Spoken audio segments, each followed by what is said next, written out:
बिस्मिल्लाहिर्रहमानिर्रहीम। अस्सलाम वालेकुम दोस्तों, अपनी नेक्स्ट वीडियो के साथ आपको वेलकम करता हूं अपने इस चैनल में। उम्मीद है आप सब खैरियत से होंगे। तो चलते हैं आज की अहम न्यूज़ की जानब। सबसे पहले तो स्पेन के एक अहम इदारे की जानब से कुछ नई सहूलियात का ऐलान किया गया है। वो क्या है, इस पर बात करेंगे। बेल्जियम की तरफ से अहम ऑफ़र है, वो क्या ऑफ़र है और गैर मुल्की किस तरह से उससे फ़ायदा उठा सकते हैं, इस पर बात करेंगे। और स्पेन की नेशनलिटी से रिलेटेड बहुत ज़्यादा दोस्तों के कमेंट्स आए हैं पदरोन और नेशनलिटी के तल्लक के बारे में, उस पर तफसीली बात करूँगा और बताऊँगा कि क्या पदरोन वाक़या ही बहुत ज़्यादा ज़रूरी है नेशनलिटी अप्लाई करने के लिए, इस पर बात करेंगे। और आखिर में इंग्लैंड ने एक नया जो कानून पास किया था उस पर अमल शुरू कर दिया है।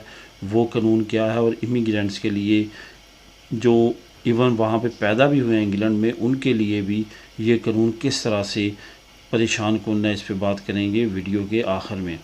सबसे पहले तो हम बात करते हैं कि कौन से अहम अदारे ने कौन सी अहम सहूलत प्रोवाइड करने का ऐलान किया है। इस वक्त अगर देखा जाए तो स्पेन के तमाम अदारों में से एक अदारा जो है वो अपनी कारकर्दगी की वजह से और अपने नई टेक्नोलॉजी अडाप्ट करने के लिहाज से बहुत ज़्यादा अहमियत का हामिल है। सबसे पहले आपको ये बताता चलूँ कि इस वक्त जो डीजीटी है, जो कि ट्रैफिक का स्पेन का अदारा है, उसने, आपको मालूम है कि मैं पहले भी चंद वीडियो में उसका जिक्र कर चुका हूँ, उसकी डिफरेंट जो उन्होंने नई टेक्नोलॉजी मुतारफ़ करवाई है उसके बारे में। अब जो नया उन्होंने फ़ीचर मुतारफ़ करवाया वो मैं दो तीन आपको सहूलतें इसमें गिनवाऊँगा। नंबर एक तो ये कि अब आपने अगर अपना कार्ड रिन्यू करवाना है, जो कि लाजम है आप पे कि आपने 3 महीने पहले, अगर आपका एक्सपायर होने वाला है कि 3 महीने पहले आप रिन्यू करवा सकते हैं।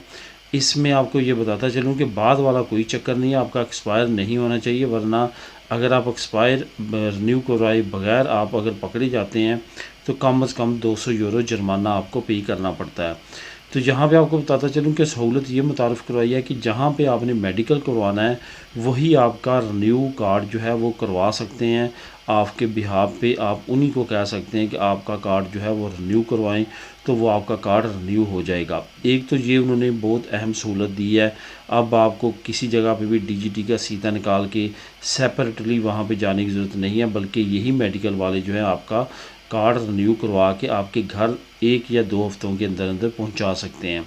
नंबर 2 कि आपका अगर डिजिटल सर्टिफिकेट है तो आप ख़ुद भी ऑनलाइन अप्लाई कर सकते हैं।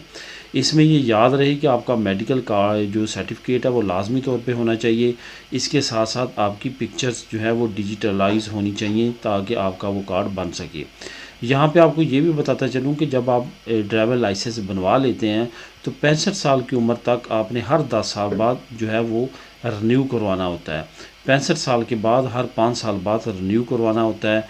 और यहाँ पे आपको ये बताता चलूँ कि जो आपने फ़ीस पे करनी होती है वो मेडिकल की सेपरेटली पे करना होती है, जो तकरीबन 30 से 40 और 50 यूरो डिफरेंट एरियाज़ में मुख्तलिफ चल रहे हैं, वो पे करनी होती है। इसके साथ साथ आपने डीजीटी की कार्ड की फ़ीस अलहदा से पे करनी पड़ती है। वो सिर्फ़ और सिर्फ 70 साल से ज़्यादा उम्र लोगों के लिए माफ़ है, बाकी तमाम को रिन्यूएशन करवाते वक्त वो पे करना ज़रूरी है। तो ये सहूलत आपको सेकंडली ये मिल सकती है कि आप डिजिटल सर्टिफिकेट अगर आपके पास है तो आप इसको ऑनलाइन भी अप्लाई कर सकते हैं और उसको हासिल कर सकते हैं। जो थर्ड मैं यहाँ पे बात करूँगा, एक दो वीडियो में उस ऐप की पहले बात की है। डीजीटी की ऐप आपके मोबाइल में होना आने वाले वक्त में ज़रूरी करार दी जा रही है। उसमें काफ़ी ज़्यादा सहूलतें होंगी, आपके पुंतो वहाँ पे शो होंगे। इसके साथ साथ अगर आपने खुदा न खास्ता कोई गलती की है, आपको कोई जुर्माना है डीजीटी की तरफ से, वो वहाँ पे फ़ौरन शो हो जाएगा। इस तरह की बाकी सहूलतें, और इसके साथ साथ आपको अपना फ़िज़िकल जो ड्राइविंग लाइसेंस है वो भी रखने की ज़रूरत नहीं है। उसी ऐप के ज़रिए आप अगर जब चेक होते हैं तो वो चेक करवा सकते हैं। ये भी कोई भी मसला नहीं है अगर आपके पास वो फ़िज़िकली ना भी मौजूद हो। तो ये काफ़ी अच्छी सहूलतें हैं जो कि डीजीटी मुतारफ़ करवा रहा है। इन सहूलतों से फ़ायदा उठाएं और आने वाले वक्त में जैसे भी नई अपडेट्स आएंगी वो भी आप लोगों के साथ शेयर करूँगा। बेल्जियम की तरफ से एक अहम ऑफ़र दी गई है जिसका लिंक मैं नीचे आपको डिस्क्रिप्शन में दे दूंगा, आप उस लिंक को क्लिक करके ख़ुद भी रीड कर सकेंगे। असल में जब भी नई ऑफ़र्स आती हैं यूरोप के किसी भी मुल्क में जॉब्स के लिए, नौकरियों के लिए, तो वहाँ पे एक बड़ा क्वेश्चन मार्क ये होता है कि क्या गैर मुल्की भी ये अप्लाई कर सकते हैं, क्योंकि ये ख़ास तौर पे नेशनलिटी होल्डर्स के लिए हो सकता है कि स्कीम हो। और कुछ दोस्तों ने ये कहा भी है कि ये नेशनलिटी होल्डर्स के लिए हैं।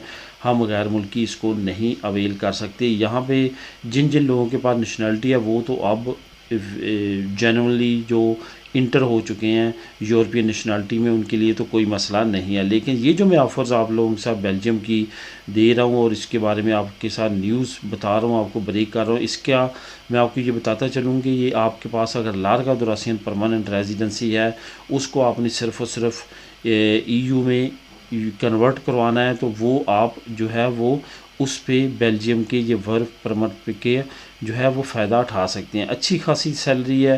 ये एग्रीकल्चर में जो लोग इंटरेस्टेड हैं काम करने के लिए, वो बेल्जियम का कर सकते हैं। यहाँ पे ये बताता चलूँ कि अगर आप EU कार्ड पे किसी भी दूसरे मुल्क में उनका मिनिमम जो टाइम पीरियड है और मैक्सिमम जो 5 साल का टाइम पीरियड है वो गुजार लेते हैं, तो वहाँ के एलिजिबल डॉक्यूमेंट्स के लिए भी आप हकदार हो जाते हैं। क्योंकि किसी मुल्क का, यूरोप का, अगर आप 5 साल तक जो है वो लीगल रह लेते हैं, वहाँ पे गुजार लेते हैं, तो फिर आपके लिए उस मुल्क के लिए अगर आप अप्लाई करते हैं परमानेंट रेजिडेंसी देना लाजम होता है। तो बेल्जियम में अगर आप इंटरेस्टेड हैं वहाँ पे जॉब करने के लिए, सैलरी बहुत अच्छी है, 1700 मिनिमम सैलरी है। उसके आगे आपको बोनसेस वगैरह और बाकी चीज़ें भी अलहदा से मिलेंगी, तो आप इस जॉब को अप्लाई कर सकते हैं। नीचे जो लिंक मैं आप लोगों के साथ शेयर कर रहा हूँ उसमें तमाम तरीक़ाकार है कैसे आपने अप्लाई करना है, तमाम उसमें चीज़ें मेंशन की हुई हैं। कुरिकुलम के बारे में ईमेल एड्रेस है वहाँ पे, वो तमाम चीज़ें आप कर सकते हैं। अब बात करते हैं कि स्पेन में नेशनलिटी के लिए पदरोन कितनी ज़रूरी है।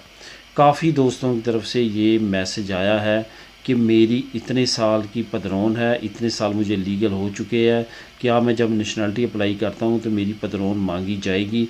यहाँ तक अब तक का तल्लक है, अभी तक जब आप नेशनलिटी अप्लाई करते हैं तो किसी ने भी किसी जगह पे भी मैंने ऐसा मेंशन नहीं पढ़ा कि आपकी पदरोना में तो होना ज़रूरी है। ये चीज़ आप जो है वो तसल्ली रखेंगे पदरोन का, क्योंकि यहाँ पे स्पेन में जो लीगल स्टेटस मांगा जाता है वो आपका काउंट होता है कि आपने लीगल टाइम कितना रेजिडेंसी के हिसाब से गुजारा है। हाँ, अगर आप इटली की बात करें तो वहाँ पे ये पदरोन का जो वहाँ पे उनको इटालियन ज़बान में जो भी कहते हैं उसका जो टाइम पीरियड है वो आपको शो करवाना पड़ता है। लेकिन स्पेन में ऐसा नहीं है। पदरोना मिनतो जो है वो इनको भी मालूम है कि बाज़ औक़ात कट जाती है, और बहुत सारे लोग जिनके पास डॉक्यूमेंट होते हैं, जिनको मैं भी ज़ाती तौर पे जानता हूँ, उन्होंने कभी परवाह ही नहीं की कि पदरोना मिनतो चले या चली है या नहीं चली है। उनके मेडिकल कार्ड यहाँ से बन गए, एक मरतबा वहाँ से वो ट्रीटमेंट करवाते रहते हैं, उन्होंने नेशनलिटी अप्लाई की है और सबकी बन गई है। तो ये आप जो है वो तसल्ली रखें कि पदरोन। लेकिन यहाँ पे मैं एक मशवरा आपको लाजमी देना चाहूँगा, जब आप अपनी नेशनलिटी अप्लाई कर देते हैं तो उस वक्त आपकी पदरोन हुई हो, और जब तक आपकी नेशनलिटी पास नहीं होती कोशिश करें वो पदरोन ना कटे। अगर खुदा न खास्ता एक जगह पे कट भी जाती है तो फ़ौरन दूसरी जगह पे करवाएं, ताकि वो किसी वक्त भी आपके केस को अगर चेक करते हैं तो उनको पता चले कि आप इस वक्त किस जगह पे रह रहे हैं। ये काफ़ी ज़्यादा ज़रूरी है कि आपकी उस वक्त पदरोन हो। लेकिन ये ज़रूरी नहीं है कि जब आपने अप्लाई करनी है, मैं आज तक की डेट की बात कर रहा हूँ, कल को हो सकता है कि नया कानून आए, तो आज तक ये है कि आपकी पदरोना मिनतो जो है वो नहीं मांगी जाती जब आप नेशनलिटी अप्लाई करते हैं। वहाँ पे सिर्फ़ और सिर्फ मेंशन किया जाता है कि 10 साल हो चुके हैं, बाकी उनके पास आपका सारा हिसाब किताब है, जब आपको रेजिडेंसी मिली थी, अब जब आप अप्लाई कर रहे हैं तो आपका दरमियान में कोई गैप तो नहीं, कोई मसला मसाइल तो नहीं, तो उस लिहाज से ये वो आपको डील करते हैं। उनके पास तमाम अदारों की एक्सेस होती है, वो सब कुछ बेहतर तरीके पे जानते हुए तमाम मामलात करते हैं। इंग्लैंड ने ये इमिग्रेंट्स के अगेंस्ट जो कानून पास किया था उस पर अमल करना शुरू कर दिया, और पहला निशाना जो है वो एक पाकिस्तानी को बनाया गया है। असल में ये जुल्फ़िकार नामी बंदा जो है ये वहीं पे पैदा हुआ इंग्लैंड में, और पूरी ज़िंदगी में सिर्फ एक मरतबा पाकिस्तान गया। असल में इसकी स्टोरी ये है कि ये 2005 में एक ट्रेजेडी में मुब्तला हुआ, इस पर एक मर्डर का केस बना और इसको सज़ा हुई। उसके बाद इसको जो है अब सज़ा करीब है पूरी होने की, तो इसकी नेशनलिटी छीन ली गई।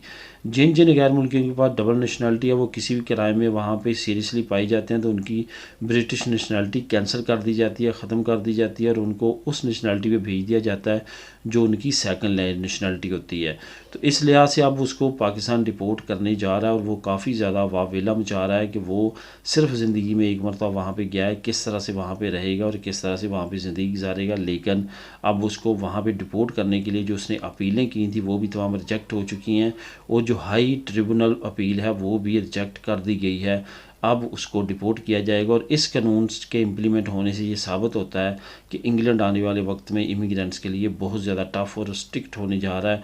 कोई भी किसी वक्त भी अपनी नेशनैलिटी से हाथ धो बैठता है जब भी वो किसी भी ऐसी क्राइम में मुलव्वस होता है जिसकी वजह से वो समझते हैं कि इसकी नेशनैलिटी अब इसको नहीं दी जा सकती बल्कि वापस ली जा सकती है। तो दोस्तों, ये थी आज की अहम मालूमात और न्यूज़। मिलेंगे नेक्स्ट वीडियो में। अल्लाह हाफिज़।